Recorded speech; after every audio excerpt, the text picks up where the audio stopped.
Oh, tolong berhenti bertanya dan cepat makan. Jika kamu tidak memberitahuku, maka aku akan menceritakan kisahmu. Chen Ping mengancam Liu Zongnan lagi tentang pergi ke dunia luar. Ketika Liu Zongnan mendengar ini, dia menghela nafas tak berdaya dan berkata, sebenarnya, penjara kota bis ini bukanlah seorang tahanan sama sekali, tapi sebuah barisan besar yang menyerap jiwa. Pohon kuno itu menyerap energi spiritual dari biksu di dalam sel. Setelah menyerap energi spiritual, biksu tersebut akan mati. Kekuatan spiritual yang diserap disimpan di pohon-pohon kuno dan kemudian digunakan untuk budidaya oleh orang-orang di rumah tuan kota. Beast City memiliki sumber daya yang relatif sedikit, jadi orang-orang di istana tuan kota hanya bisa berlatih dengan cara ini. Ini adalah rahasia rumah tuan kota. Jika Tuan Zhang tidak memberitahuku, aku tidak akan mengetahuinya. Kamu tidak boleh berbicara omong kosong. Liu Zongnan memperingatkan Chen Ping, karena takut Chen Ping akan memberitahunya. Bagaimanapun, ini adalah rahasia tingkat tinggi dari istana penguasa kota. Jika ini menyebar, kota binatang akan berada dalam kekacauan. Ketika Chen Ping mendengar ini, dia langsung mengerti mengapa peraturan di kota binatang ini begitu ketat. Jika dia membuat kesalahan sekecil apapun, dia akan dijebloskan ke penjara. Ternyata ada konspirasi di baliknya. Pantas saja Chen Ping saat melihat kakak Yaome, dia merasa seperti akan mati karena kelelahan. Dan jejak hisapan yang terlihat di dalam sel ternyata adalah jejak yang menyerap energi spiritual di tubuh biksu tersebut. Dan itu masih tidak terlihat, membiarkan para beku terkuras kekuatan spiritualnya dan mati. Pada saat ini, Chen Ping tiba-tiba tertarik pada pohon kuno itu. Namun pohon kuno itu berada di tengah dalau, dan tidak ada cara bagi siapapun untuk mendekatinya. Jika Anda memasuki penjara dengan cara berkunjung, akan sulit bagi Anda untuk mendekati pohon kuno tersebut. Lagi pula, waktu berkunjung sangat terbatas. Chen Ping sedikit mengernyit, berpikir, sekarang, selama dia melanggar aturan kota binatang dan di penjara, dia akan punya waktu dan kesempatan untuk mendekati pohon kuno itu.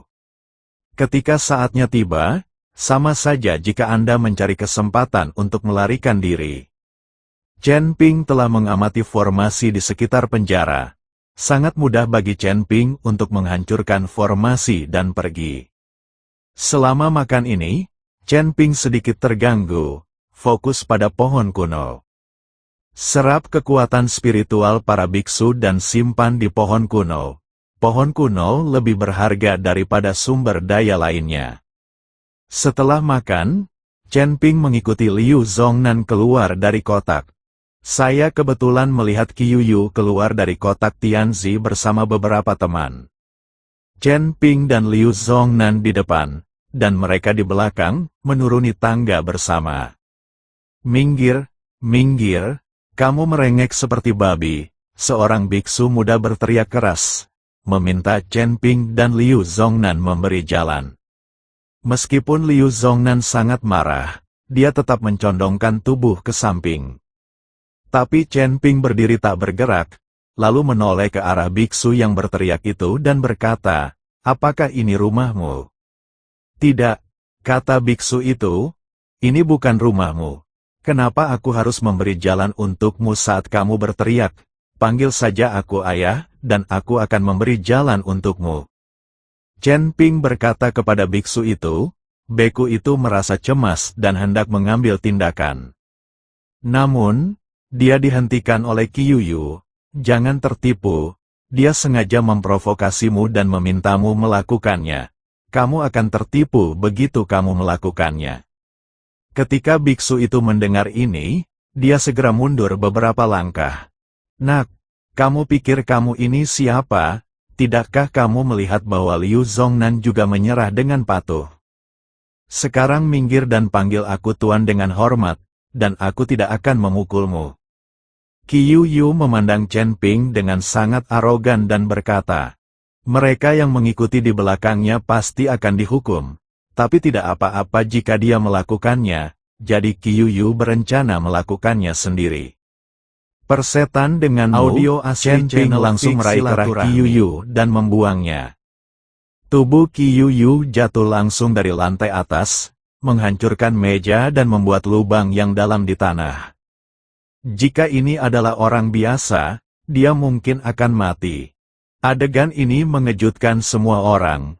Adegan itu begitu sunyi hingga Anda bisa mendengar suara tetesan jarum. Banyak biksu yang makan di bawah melihat pemandangan di depan mereka dengan mata terbelalak. Anda harus tahu bahwa perkelahian tidak diperbolehkan di Beast City. Tetapi sekarang seseorang benar-benar berkelahi, dan orang yang mereka lawan adalah tuan muda dari keluarga Qiu. Siapa yang berani? Beraninya kamu menjadi begitu sombong. Mata Liu Zongnan melebar, mulutnya terbuka, dan dia bahkan tidak bisa berbicara. Dia tidak pernah menyangka bahwa Chen Ping akan begitu impulsif. Dia mengambil tindakan segera setelah dia tidak setuju, tanpa ragu-ragu, meninggalkan Qiuyu tanpa waktu untuk bereaksi. Ini Beast City, bukan dunia luar. Liu Zongnan tidak percaya ini benar, tetapi pemandangan di depannya harus membuatnya percaya. Mungkinkah anak sapi yang baru lahir tidak takut dengan harimau? Nak, jika kamu berani memukulku, kamu mencari kematian. Qiuyu bangkit, tubuhnya tidak terluka, tapi wajahnya hilang. Memalukan sekali dilempar ke bawah di depan banyak orang. Wajah Qiuyu memerah dan tubuhnya berlumuran minyak. Dia tampak seperti seorang pengemis, menatap ibunya dan mengaum. Di Beast City, dialah satu-satunya yang bisa mengalahkan orang. Kapan dia pernah dipukuli oleh seseorang?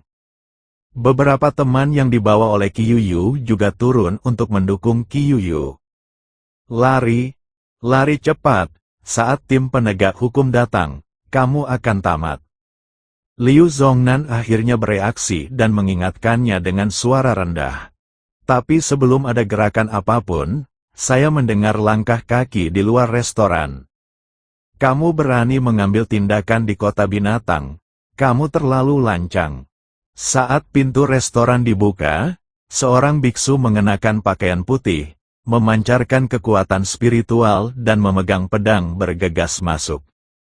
Di belakangnya ada selusin penjaga dengan tombak. Melihat pemandangan ini, semua orang menjauh. Lagi pula, di Beast City, hanya penjaga rumah tuan kota yang memenuhi syarat untuk memancarkan aura. Jika orang lain menyebarkan auranya dengan santai dan menggunakan indera spiritualnya untuk mendeteksi objek, mereka juga akan ditangkap. Melihat penjaga datang, Qiuyu mengacungkan jarinya dan berkata, "Itu dia memukulku." Qiuyu masih ingin melakukannya sendiri dan memukulinya, tapi sekarang penjaga ada di sini, dia tidak perlu melakukannya sendiri. Tuan Qiu. Biksu berpakaian putih itu sedikit terkejut saat melihat Qiuyu.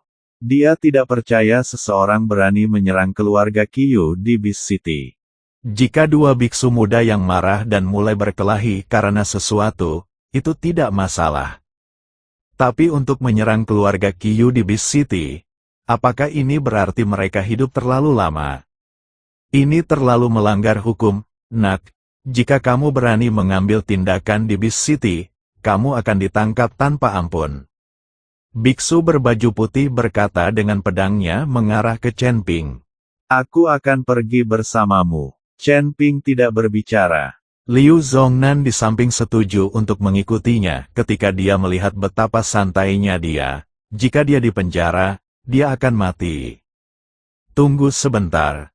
Meskipun dia mengambil tindakan, dia tidak mengeluarkan kekuatan spiritual. Dia hanya mengandalkan kekuatan fisik. Dan Tuan Qiu tidak terluka. Dia hanya terjatuh. Kami bersedia membayar. Tapi bisakah kami tidak menangkapnya? Liu Zongnan berkata kepada biksu berbaju putih. Biksu berbaju putih itu melirik ke arah Qiuyu, menanyakan pendapat Qiuyu. Jika pihak lain benar-benar menawarkan harga tinggi, dan Qiuyu memaafkannya, dia tidak perlu masuk penjara. Saya tidak kekurangan uang, jadi saya harus memenjarakannya dan menderita. Kata Qiu Yu dengan ekspresi marah. Liu Zongnan ingin mengatakan sesuatu yang lain. Tetapi Qiu Yu melambaikan tangannya dan berkata, kamu berbicara omong kosong. Saya akan menangkapmu juga. Ketika Liu Zongnan melihat ini, dia tidak berani berbicara mewakili ibunya lagi. Ikutlah dengan kami. Setelah biksu berbaju putih selesai berbicara, dia mengambil pistolnya dan pergi. Qiu Yu mencibir dengan bangga dan meninggalkan restoran dengan beberapa pengikut. Liu Zongnan sedikit khawatir dan mengikutinya dari dekat, berencana menyuap biksu berbaju putih setelah Qiu Yu pergi. Rekan Daoi Liu, pergilah ke penginapan dan beritahu Yao Mei untuk tidak berlarian di dalam penginapan. Saya akan keluar dalam beberapa hari. Chen Ping berkata pada Liu Zongnan. Biksu berpakaian putih itu tidak bisa menahan tawa setelah mendengar apa yang dia katakan. Dia belum pernah melihat seseorang yang dimasukkan ke dalam penjara dan dibebaskan dalam beberapa hari. Kecuali jika orang tersebut dihisap dan disetubuhi di dalam, dan ketika orang tersebut akan mati, jika keluarga bersedia membayar harga yang mahal, orang tersebut dapat ditebus. Biksu yang baru saja dipenjara adalah yang paling berharga. Bagaimana dia bisa dibebaskan? Biarkan aku memikirkan cara untukmu. Bertahanlah di penjara dan jangan bicara omong kosong. Aku akan pergi mencari Tuan Zhang dan memikirkan cara. Dia pasti punya cara untuk menyelamatkanmu. Liu Zongnan memperingatkannya. Dia tidak takut Chen Ping akan masuk penjara. Dia takut Chen Ping akan menceritakan beberapa hal. Jika berita itu sampai ke rumah Tuan Kota, maka semuanya akan tamat. Kamu tidak perlu memikirkan cara untuk menyelamatkanku. Lakukan saja apa yang aku perintahkan. Chen Ping berkata pada Liu Zongnan. Chen Ping memasuki penjara hanya untuk melihat pohon kuno. Jika memang ada sejumlah besar kekuatan spiritual biksu yang tersimpan di dalamnya, dia bisa mengambil semuanya. Akan sangat rugi jika seseorang memancingnya keluar setelah dia masuk dan gagal mencapai apapun. Jadi tidak membiarkan Liu Zongnan mengendalikan diri. Jika dia ingin pergi, dia dapat dengan mudah meninggalkan penjara. Formasi di sekitar penjara tidak berguna baginya. Liu Zongnan tidak mengerti apa yang ingin dilakukan polisi, tetapi karena dia tidak diizinkan menyelamatkannya, Liu Zongnan tidak punya pilihan selain melakukannya. Chen Ping mengikuti biksu berbaju putih ke penjara yang terbungkus kabut putih. Setelah berkomunikasi dengan Kapten Zhou di penjara, biksu berpakaian putih itu segera menyerahkan tahanannya. Kapten Zhou memandang gadis itu, sedikit mengernyit dan berkata, "Mengapa anak laki-laki Anda terlihat familiar? Sepertinya saya pernah melihatnya di suatu tempat." Wajahku yang populer mungkin terlihat familiar. Dia tidak ingin kapten mengenalinya minggu ini. Dia baru saja masuk penjara kemarin dan ditangkap hari ini. Ikut aku. Kapten Zhou berjalan menuju sel bawah tanah dengan senjatanya. Tanpa diduga, kali ini, tempat di mana Chen Ping ditahan sebenarnya adalah sel yang sama dengan Chen Ping yang mengikuti Yao Mei kemarin. Mungkin banyak biksu di sel di sini yang telah meninggal dan masih ada ruangan tambahan.